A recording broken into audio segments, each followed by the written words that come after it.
Selamat datang sahabat semua di channel One Films. Pada kesempatan yang berbahagia ini, saya akan mengupas dan membahas sebuah alur cerita film yang berjudul Murderer. Film ini dibintangi aktor Ma Dong-seok atau yang sering dikenal Mamang Don-lee.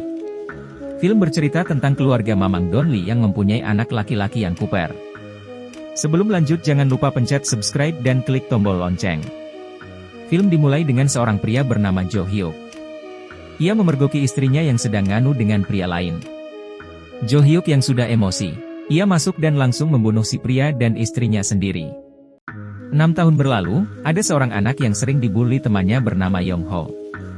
Pulang sekolah ia selalu menyendiri, ia ke sungai bawah jembatan untuk membersihkan tasnya yang kotor. Tiba-tiba ia mendengar HP berdering, ia menoleh dan melihat seorang gadis imut yang bersembunyi di bawah jembatan.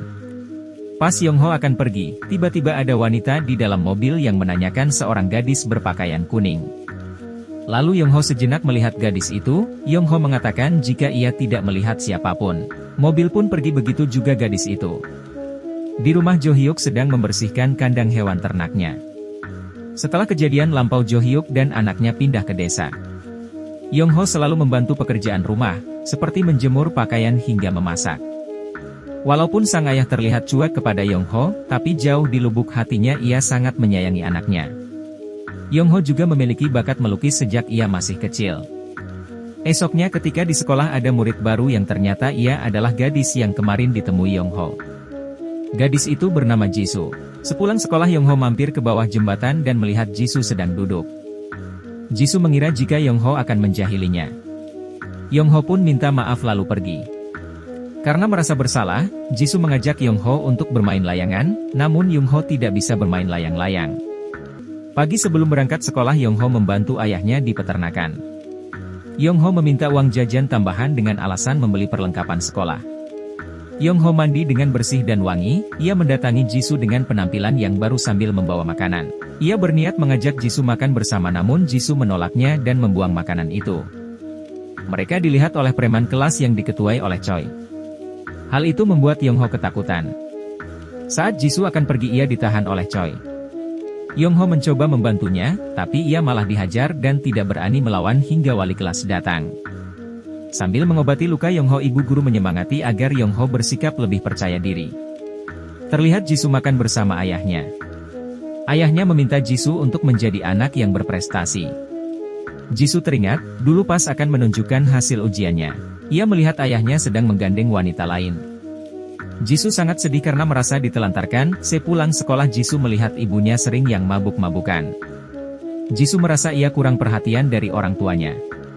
Lalu ia pergi ke jembatan, di sana ia melihat Yong Ho yang sedang bermain layang-layang. Jisoo menghampirinya, ia curhat tentang keluarganya yang bersikap seperti tidak saling mengenal satu sama lain. Yong Ho jadi ikut sedih, tiba-tiba angin berhembus dan layang-layang ikut terbang. Akhirnya Jisoo dan Yong Ho bermain bersama, mereka sangat gembira di tengah gelapnya malam. Dari kejauhan Jong Hyuk melihat kegembiraan anaknya dan ia sangat senang melihat senyum di wajah Yong Ho. Setelah bermain Yong Ho juga bercerita tentang kehidupannya. Ia bercerita kalau ia pindah ke desa itu setelah ibunya meninggal. Sejak saat itu tidak ada yang mengajak ia berbicara. Yong Ho hanya tahu bahwa ibunya meninggal karena kecelakaan. Yong Ho meminta agar Jisoo mau menjadi temannya agar bisa saling mendengarkan. Besoknya mereka menjadi semakin dekat dan sering menghabiskan waktu di bawah jembatan. Yong Ho kemudian memberikan Jisoo sebuah lukisan wajah Jisoo. Jisoo sangat senang dan menyukai lukisan itu. Pas malam hari Jisoo yang sendirian, tiba-tiba ada telepon dari sopir taksi yang meminta alamatnya. Ternyata ibu Jisoo sedang mabuk dan si sopir kebingungan dengan alamat rumahnya. Karena Jisoo juga tidak tahu alamat rumahnya, ia lalu meminta lokasi ibunya. Ketika Jisoo menjemput ibunya, Jo Hyuk tak sengaja lewat melihat Jisoo dan ibunya yang mabuk. Jo Hyuk tahu jika Jisoo dan ibunya adalah orang baru di desa. Ia menawarkan tumpangan untuk Jisoo dan ibunya. Awalnya Jisoo menolak tapi Jo Hyuk mengatakan bahwa ia adalah ayah Yong Ho. Jisoo pun menerima tawarannya. Suasana menjadi hening saat Jisoo melihat lukisan di dashboard mobil. Tiba-tiba Jisoo ingat pada suatu hal buruk yang terjadi padanya. Ia menatap Jo Hyuk. Jisoo teringat kembali ketika masih kecil, ada seseorang dibunuh di hadapannya lalu ia berlari ke parkiran dan melihat ayahnya sedang berjalan bersama wanita lain. Jisoo menangis ketakutan dan saat itulah si pembunuh menangkapnya. Jisoo mulai menyadari jika ayah Yongho adalah seorang pembunuh. Esoknya Jisoo cerita kepada Yongho kalau semalam ayahnya telah mengantarnya pulang. Jisoo juga bertanya tentang mobil milik ayahnya yang memajang lukisan Yongho. Lalu Yongho menunjukkan semua lukisannya ke Jisoo.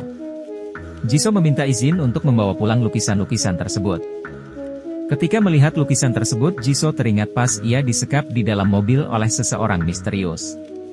Jisoo makin yakin bahwa pembunuh waktu itu adalah Jo Hyuk yang hampir membunuhnya. Untung ada seseorang datang dan menyelamatkannya. Jisoo sangat trauma, ingatan kelamnya sangat jelas di kepalanya. Malam harinya Yongho mengirim sebuah pesan ke Jisoo dan Jisoo segera menemuinya di bawah jembatan. Saat itu Yongho sedang dibully oleh Choi dan kawan-kawannya. Mereka menyuruh Yongho dan Jisoo untuk berciuman. Karena diam saja Yongho ditendang bahkan diancam menggunakan pisau. Jisoo mengatakan jika Choi adalah pecundang. Ia menantang Choi untuk menikamnya dengan pisau. Namun Choi malah memukul Jisoo. Yongho menjadi kesal dan mengambil pisau. Tiba-tiba Yongho melukai muka Choi dengan pisau. Choi menangis dan teman-temannya yang menjadi panik, mereka pun kabur. Yongho menjatuhkan pisaunya, dengan gugup ia lalu mencoba menenangkan Jisoo yang terdiam. Tapi Jisoo malah menjauh dan memilih pergi. Jisoo melihat ada sifat Jo Hyuk di tubuh Yongho. Yongho tidak tahu mengapa Jisoo menjauhinya. Esoknya ayah Choi dan wali kelas mendatangi rumah Jo Hyuk karena Yongho telah melukai anaknya. Ibu guru juga memberikan bukti pisau yang digunakan Yongho. Namun Jo Hyuk hanya diam, yang membuat ayah Choi menjadi emosi. Pisau itu membuat Jo Hyuk ingat siapa dirinya sebenarnya, tapi ia mencoba meredamnya. Jo Hyuk pun lalu meminta maaf. Saat Yongho pulang, Jo Hyuk langsung memarahi anaknya itu. Yongho menjelaskan jika Choi yang mengganggunya lebih dulu. Jo Hyuk berpikir jika penyebabnya adalah kehadiran Jisoo. Jo Hyuk melarang Yongho untuk menemui Jisoo. Lalu Jo Hyuk mengambil rantai di bawah jembatan yang digunakan Yongho untuk membantu Jisoo menuruni jembatan. Ia mendatangi rumah Jisoo karena ingin bertemu dengan orang tua Jisoo untuk menjelaskan insiden yang terjadi. Namun saat itu orang tuanya tidak ada. Jisoo menjadi ketakutan, ia membawa pisau. Jisoo mencoba mendekat dan Jo Hyuk hanya bisa mengintip dari celah pintu. Karena orang tua Jisoo tidak ada di rumah, Jo Hyuk kemudian pergi. Jisoo mendekat dan mengintip untuk memastikan jika Jo Hyuk sudah benar-benar pergi. Namun rupanya Jo Hyuk belum pergi dan mengagetkan Jisoo hingga pisaunya terjatuh. Jo Hyuk menyadari jika Jisoo adalah anak yang akan dibunuhnya dulu. Jisoo yang ketakutan mencoba menelepon orang tuanya namun tak ada jawaban. Telepon masuk, rupanya itu adalah Yongho. Ia bertanya mengapa Jisoo menjauhinya. Apa karena dirinya lemah dan bau? Yongho ingin berubah menjadi lebih baik dan meminta agar Jisoo berbicara. Jisoo mengatakan jika alasan menjauhi Yongho adalah karena ayah Yongho sendiri. Yongho pun bingung dan telepon dimatikan. Jo Hyuk masuk ke dalam kamar, ia melihat lukisan-lukisan Yongho di meja belajar. Ia pun pergi. Jo Hyuk jadi teringat perbuatannya dulu. Identitas yang ia sembunyikan selama ini sekarang diketahui oleh anak yang berhasil lolos darinya. Sementara Yongho melihat anjing putih di kandang yang kini sudah mati. Ia mencari tahu tentang sosok ayahnya. Ia melihat foto ibunya dan ada pisau di laci ayahnya. Pas Jo Hyuk kembali pulang, Yongho diam-diam melihat ayahnya sedang mencuci pisau yang berlumuran darah. Ia rasa ayahnya telah menyembunyikan sesuatu. Keesokan harinya Jo Hyuk tidak melihat keberadaan Yongho di rumah. Lalu ia pergi dengan mobilnya. Malam hari ketika sampai di tempat tujuan, ia langsung membunuh 2 orang yang berada di pantai.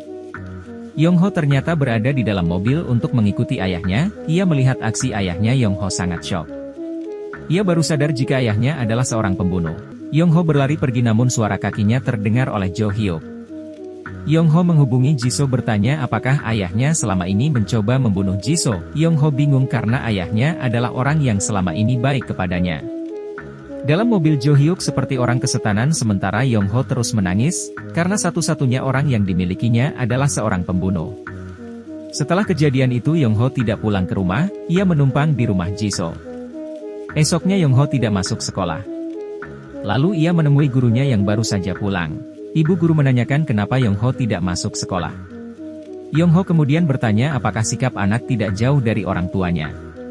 Ibu guru lalu menjelaskan jika sikap anak biasanya akan serupa dengan orang tuanya. Kemudian Yongho pergi. Saat sedang makan, Yong Ho mempertanyakan anjing putih yang mati di kandang. Ia juga bertanya bagaimana ibunya bisa meninggal. Jo Hyuk hanya diam dan tidak menjawab. Yong Ho jadi tahu jika ayahnya telah berbohong. Di kamar, Yong Ho menggaruk kulitnya hingga berdarah. Ia benci karena memiliki darah keturunan pembunuh. Esoknya di kelas, anak buah Choi memfoto Jisoo saat sedang tidur.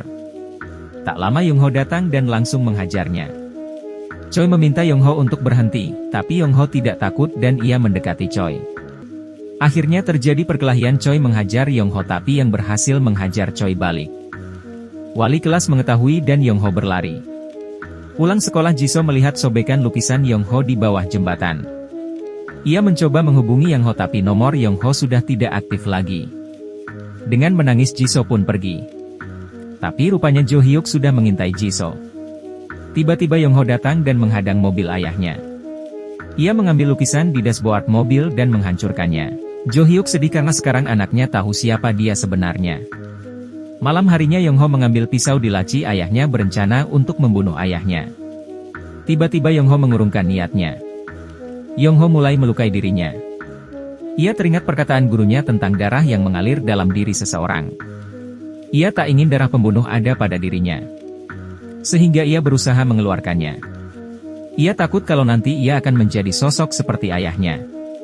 Sedangkan Jo Hyuk menjadi semakin tak tenang, terdengar bisikan yang selalu mengganggunya. Ia berbicara sendiri dan seperti ada bayangan itu tak lain adalah istrinya sendiri. Jo Hyuk teringat dulu di mana saat ia akan melakukan perjalanan bisnis, ia tak sengaja memergoki istrinya yang sedang berselingkuh. Karena emosi Jo Hyuk pun membunuhnya. Sampai sekarang Jo Hyuk berhalusinasi kalau istrinya masih hidup di dalam kepalanya. Jo Hyuk lalu melukai telinganya agar ia tak bisa mendengarkan bisikan dari istrinya. Esok harinya ibu guru ditemani Jisoo mendatangi rumah Yong Ho untuk menanyakan kabar. Tapi Jo Hyuk segera mengusir ibu guru. Tidak putus asa ibu guru dan Jisoo pergi mencari keberadaan Yong Ho. Ternyata Yong Ho bersembunyi di dalam rumah dan tidak mau keluar sama sekali. Mereka berpikir jika Yong Ho tidak ada dan akhirnya memutuskan pulang. Ibu guru dan Jisoo berpisah. Setelah beberapa langkah Jisoo melihat Yong Ho yang sedang berlari, ia pun mengikutinya. Ternyata Yong Ho mengejar dan menemui ibu gurunya. Saat berhadapan Yong Ho hanya diam. Ketika ditanya, Yong Ho mengambil pisau dari sakunya lalu gerakan tangannya membuat si guru terluka dan tak sadarkan diri. Ia menyeret tubuh gurunya yang masih setengah sadar. Yong Ho mengatakan jika gurunya ini adalah orang yang baik dan Yong Ho ingin menjadi orang baik juga. Ia ingin meminum darah guru tersebut. Jisoo segera datang dan mencoba menghentikan Yong Ho. Jisoo bertanya mengapa Yong Ho melakukan semua ini. Tak lama Jo Hyuk datang dan melihat di keramaian. Para warga langsung menggendong tubuh ibu guru yang tak sadarkan diri. Jo Hyuk mendekat dan menyadari ada pisau yang tak asing di sana. Sementara Yong Ho dan Jisoo berhasil kabur dan berlari bersama berniat meninggalkan desa itu. Jo Hyuk pun mencari keberadaan Yong Ho. Jo Hyuk berhasil melihat mereka berdua. Aksi kejar-kejaran pun terjadi, hingga mereka masuk ke dalam hutan. Lelah tetap mereka lawan tapi Jo Hyuk tak berhenti hingga akhirnya mereka tertangkap. Karena emosi Jo Hyuk menghajar anaknya sendiri. Lalu Jo Hyuk memutuskan untuk membunuh Jisoo karena ia merasa penyebab dari semua ini adalah Jisoo. Jisoo yang datang ke kehidupan mereka dan mengacukan semuanya. Yong Ho berhasil bangkit dan langsung menikam ayahnya sendiri. Yong Ho kemudian bertanya apakah Jo Hyuk yang membunuh ibunya. Jo Hyuk hanya bisa menganggukkan kepala. Ia menyuruh Yong Ho untuk menusukkan pisaunya lebih dalam lagi hingga Jo Hyuk tersungkur. Yong Ho pun hanya bisa menangis, kini ayahnya telah tiada dan tidak ada siapa-siapa lagi dalam hidupnya. Film berakhir dengan memperlihatkan Yong Ho menggendong Jisoo di tengah hujan salju yang turun. Dan film pun tamat.